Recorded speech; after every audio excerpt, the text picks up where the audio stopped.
What if Anakin became the Emperor? In Anakin's last plea to his wife, he proclaims he is more powerful than Palpatine and can overthrow him. But what if he fulfilled this line of thinking and actually became the Emperor? There are a few conditions that would need to happen for this to occur. Firstly, Anakin wouldn't be able to lose the duel on Mustafar. The events play out normally. Anakin chokes Padme unconscious, and the fierce duel between Anakin and Obi-Wan commences. However, the ending will be different. Anakin flips over Obi-Wan to land on the bank of Mustafar and evades Obi-Wan's deadly strikes to flick his lightsaber behind him and through the chest of Obi-Wan. He was the chosen one, and Obi-Wan could not oppose him. He stands victorious and kicks Obi-Wan's body into the lava below. Meanwhile on Coruscant, Yoda and Palpatine's duel ends in a draw, and the Grand Master successfully escapes.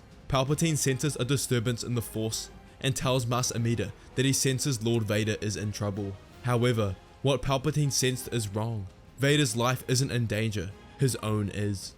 When Sidious arrives on Mustafar, accompanied by a squad of clones, he meets Anakin, who tells his master he was successful in defeating Obi-Wan. The dark side is pulsating through his veins and has consumed his entire personality. It whispers to him, tells him his master is defenseless and unsuspecting. The time to strike is now. The intrusive thoughts take over Anakin as he ignites his lightsaber through Sidious's chest. He focuses his turmoil and anger into his kyber crystal and bleeds it into a deep crimson red. He proclaims the galaxy is now his, and clones around him get on one knee, and he has control over the clone army. Anakin retrieves Padme's body, and he heads back to Coruscant. He drops her off at the medical facility and stays close. Anakin can sense the surge in his power and knows he's journeyed deep into the dark side, but he doesn't know if he can save her. He stands with his wife as she goes in and out of consciousness, telling her it's all going to be alright. But she looks up at Anakin with disgust, telling him he's completely broken her heart, that Anakin Skywalker, the man she loved, is gone. Anakin begins to shake Padme, but she takes her last breath, losing the will to live. However, the medical droids were able to retrieve the twins, Luke and Leia. Anakin stood up, hands shaking. He erupts into a burst of rage, destroying the walls around him, until he looks to his children, and feels love he didn't know possible. Padme's death may have broken him, but his children brought him back. He still has something to care for and a reason to keep moving forward. Anakin heads off to the Senate to call an emergency Senate meeting. He takes stage, proclaiming he's been victorious in destroying not only the traitorous Jedi, but also the evil Emperor Palpatine, who planned devious and destructive things for the galaxy. However, now, as his successor, Vader, he will take control over the Empire and bring order to the galaxy. He tells the Senate to wait for orders as he ensures stability in this transitory period, but vows that any senator who does not comply will face the same fate as Palpatine. Anakin meets with Mas Amida and the rest of Palpatine's loyalists and bureaucratic council.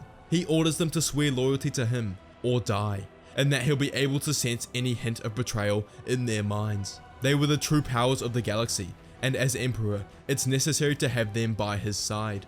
The main difference between Anakin and Palpatine in their rule is that Palpatine was focused on the future, whilst Anakin focused on the present. Anakin was determined to stomp out the rest of the Jedi and maintain order rather than control, whereas Palpatine focused on the Death Star project, as well as ensuring his contingency plan in case something went wrong. Anakin got on extremely well with the clones during the war, and commissioned the Kaminoans to continue their production, and they would become the galactic police stationed around his empire. However, these clones would have less personality and become more obedient in following orders. Shortly after his declaration as Emperor, a temple guard revealed to Anakin that he'd been working alongside Palpatine, but now wished to work alongside him. Anakin accepted his declaration and made him the Grand Inquisitor. Saint Pistage, a Palpatine loyalist, revealed to Anakin a facility on Ferrix, where Palpatine was training Force sensitives in the dark side. Anakin traveled to this facility, where he met with the first batch of Inquisitors trained by Sidious. The Grand Inquisitor commanded them, and together they would hunt down the remaining Jedi. For the next 5 years, Anakin trains intensely in the dark side of the Force, as well as ensuring the control of his empire. There was difficulty with worlds complying with the Emperor's terms. However, after Anakin enforced the clones' occupation, they quickly complied with the Empire. He now controls all of the galaxy, in which the Republic and Separatists claim together, and he plans to venture further into the Outer Rim and eventually the unknown regions. Anakin's power in the Force grows exponentially during this period. To learn the dark side, he had to study scrolls and holocrons from the Jedi Archive's restricted section. He has completely mastered Force Lightning and is able to completely incinerate an enemy with it. Accompanying this ability would be Force Drain, the power to completely drain the life force from an opponent to the point of death, and they wouldn't know what's happening until it's too late. Anakin was always proficient at jumping, but after years of studying, he would now have mastered the ability to remain in the air and essentially fly for short periods of time. However, Anakin's greatest power was his ability to see into the future, and after 5 years of studying, he could do this at will. The Force would only grant him snippets, but this was enough for him to track down the main enemies of the Empire. He used this ability when meditating and focused on Master Yoda, and the Force granted him a vision of his location on Dagobah. Anakin goes by himself as Vader, eager to test how his power now compares to the Grand Master. The two dueled intensely, but Anakin's new abilities have surpassed the old and weakened Master, and he successfully killed him. During these 5 years, Anakin's priority was the Inquisitor program, and thus he was successful in exterminating the remnants of the Jedi Order, including Council member Oppo Rancisis and apprentice Ahsoka Tano. Anakin wouldn't be a complete Sith, as he would still use his Jedi training sometimes in his life, spending 80% of his time in the dark and 20% in the light. He still saw merit in the light side, as there was power in both, and power is what he desired. He trains his children, Luke and Leia, in this regard, and they grow to become powerful in the Force. In the next 15 years, Anakin really focused on establishing his empire. He has complete control and subordination of the galaxy. The Senate remains, but to hear and carry out orders from the Emperor, instead of injecting their opinions. Whatever scuffle or rebellion there was quickly stomped out by Anakin and his forces, not scared to execute top rebel leaders to show his stance on rebellion. His Imperial Navy is vast, and the strongest the galaxy has ever seen. Mas Amida, who loyally serves Anakin, as Amida essentially serves power, had told Anakin about Palpatine's plan for a Death Star. Anakin put the plans on hold whilst he was focusing on exterminating the Jedi. But during these 15 years, the Death Star was built and he decided to test it on his home planet Tatooine. Tatooine's destruction signified to the galaxy that opposition to Vader's empire is futile. He ventures into the Outer Rim and completely conquers it with his Imperial Navy and begins mining and gathering more resources to construct more Death Stars. During this time, Luke and Leia completed their training as Sith and had become the second and third most powerful Force users of all time, behind their father. Leia's specialty was Sith alchemy and magic, having an affinity for this devious technique. However, Luke was immensely skilled with a lightsaber, sometimes even beating his father in lightsaber-only combat. This would continue on for another 20 years. Luke and Leia would fall in love with Force users Vader raised as Sith warriors in his Inquisitorious program, and began families of his own. Galactic control was Vader's, and no one else could oppose him, and he continued to strengthen his forces, with the Inquisitorious program now full of hundreds of Sith warriors. However, 40 years after he seized control of the galaxy was when his next opponent threatened galactic peace, the Yuzong Vong. The Yuzong Vong arrived out of hyperspace from a distant galaxy into the unknown regions, and had been studying Vader's empire for years and preparing their attack. They specialized in organic-based warfare, often altering their bodies for armor and defense. They were a race of warriors, born and bred to battle, but also immune to the Force, and because of this, Anakin couldn't use his ability to peer into the future to see them. Rumors of their invasion into the Outer Rim spread. However, Anakin viewed these as just rumors, as he was sure the Force would grant him a vision of them invading if they really existed. However, Anakin was forced to believe it when a video surfaced of his Sith warriors being defeated by the Vong in combat. Anakin realized why he never sensed it when he first met a Vong. They were undetectable by the Force. However, they were still privy to Force-based attacks. The Hutts, who had a good relationship with Anakin, passed on information of the Vong's fleet's movements to Anakin. However, this was discovered by the enemy, who ruthlessly conquered their worlds, ridding them of any mechanical creations, and would essentially terraform them back to how they originally were. They killed billions on their rampage, and Anakin knew he had to face the Vong with his fleet and declared war on them. The Imperial fleet engaged the Yuzong Vong many times in space, with both sides suffering severe casualties. The organic nature of the Yuzong Vong's fleet called the Empire of Guard. However, with Anakin's intelligence and quick-witted thinking, they quickly adapted. The average Sith warrior was superior to the average Yuzong Vong, However, the inability to sense the Vong's movements and attacks in battle severely hindered the Sith warriors, resulting in more casualties than expected. However, the warriors were still running rampant, and the Vong decided to do something about this.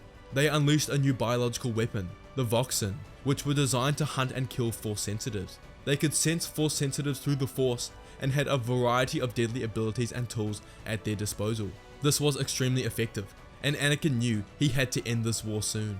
The Vong would keep adapting to their strategies, so a decisive victory was necessary. Anakin had kept his 3 Death Stars hidden, and knew they were the ace up his sleeve to destroy the Vong army. The Yuzong Vong had already killed trillions of his people in his empire, and knew the Vong had been studying him for years, so determined, if he was to beat them, he needed to make allies they were unaware of. Anakin hadn't ventured far into the unknown regions, but had heard rumors and stories of a blue-skinned race that lived peacefully, but had vast power and resources at their disposal, but also had tactical brilliance like no other. Anakin himself travels into the unknown regions and uses the Force to guide him to the Chiss Ascendancy space. He is greeted and welcomed into the meeting chamber with the 9 aristocrat leaders and announces himself as Emperor of the Galaxy. He discusses the threat that faces his galaxy, the Yuzong Vong, who doesn't want to rule but conquer, and eventually after they're done with his empire, they'll come for theirs. Anakin proposes an alliance to assist them in their fight to defeat the Yuzong Vong, and in exchange will vow, as long as he's emperor, to never conquer Ascendancy space. The aristocratic leaders discuss and agree with Anakin's offer, and they present their explanatory defense fleet at his service. The Chiss Ascendancy align themselves with Anakin's empire and begin discussing their war plan. The Chiss don't usually attack an enemy unless they're provoked. However, they see this as the only way to ensure the safety of their people, not only from the Yuzong Vong, but also from Vaders Empire. Anakin reunites with Thrawn after many years, their most prestigious admiral, who Anakin knows will be pivotal in the upcoming battle. Anakin shares the details of his military capacity, the size of his fleet, but also reveals the existence of his Death Stars, which caught Thrawn by tremendous surprise. The Chiss have a huge fleet relative to their size, and can be instrumental in the outcome of the battle. Thrawn proposed using the Death Stars against the Vong command ship, as no doubt the supreme leader of the Vong, Omni, would be there. However, Anakin disagreed, saying this war must end with himself killing their leader, so they decided to use the Death Stars to take out the gravity field emitting ships unique to the Yuzong Vong, which would be close proximity to the command ship. These ships provided shields to most of their fleet by consuming the energy from cannons and other methods of attack. If they can take them out, they might be able to wipe out the fleet there and then. The Vong have taken control of the planet Solist to rename it Yuzang Tar and use it as their base of operations. Their main fleet resides there, and Thrawn plans a surprise attack. They assemble a joint task force, a powerful melange of Imperial Star Destroyers, Chiss Clawcraft, and of course the Death Stars. The Imperial fleet jumped out of hyperspace, just out of Solist's gravitational reach, and the Vong were no doubt informed. The leader, Omni, informed all ships to prepare for battle, not expecting a direct attack from Anakin. As the Vong were getting ready to face him, Thrawn, using his knowledge of the unknown regions, plotted a route that would avoid the Vong's detection until they came out of hyperspace behind their fleet. This caught Omni off guard, not expecting the Chiss to become involved in this war. However, so be it. They still didn't have the combined forces to take them out. However, what happened next turned the tide of the battle. The Imperial and Chiss fleet, on opposite sides of the battle, began advancing, but to the side, out of hyperspace, comes out the Death Stars, commanded by Luke and Leia Skywalker, who fire at the gravitational emitting ships, successfully destroying them and a large part of the Vong fleet. They imploded, sending a cascade of energy that disabled the shields protecting the Yuzong Vong fleet. Anakin stood at the command deck of his Imperial command ship and ordered the entire fleet to advance. He enters his Imperial TIE fighter to head for the Vong command ship. He evades blaster fire and torpedoes with the Force, guiding him to his enemy. He shoots down the closed hangar and ejects from his ship. He kills the local guards and uses the Force to burrow through the Force above until he reaches the bridge. He stands opposite Supreme Leader Omni and immediately sensed he was Force sensitive. This battle isn't going to be as easy as he thought. Anakin started talking to Omni while secretly using Force Drain to gain an advantage. However, Omni was wary of this and confronted Anakin immediately. He was a hulking clad figure in a strange organic armor. Omni was a formidable opponent, attacking Anakin with a staff-like weapon that seemingly had a life of its own. shifting and contorting with each attack. This made his attacks unpredictable, but Anakin used his ability of foresight to glimpse into the future to see how the Supreme Leader would attack next. Anakin vaporized his staff using the Force and began to manipulate the midichlorians inside his organic armor, commanding them to attack their host, and they began to consume Omni's flesh, then muscle, until they reached bone, and ate the Supreme Leader Omni from the inside. Anakin disables the command ship, and Thrawn's fleet cleans up the rest of the Yuzong Vong. They were successful, however trillions died in the war, and Anakin would have some rebuilding to do. The Chiss and the Empire decided to maintain their alliance, and the Chiss aided in the Empire's movements into the unknown regions. They vowed to unite again when a new threat would emerge, and in time, a new enemy, after watching Anakin's Empire from afar, would reveal themselves. Thanks for watching everyone. If you enjoyed this video, make sure to check out What If Thrawn Joined the Republic and What If the Clones Killed Obi-Wan after Order 66. Consider becoming a member of the channel or check out our Patreon to support us, and I'll see you all next time.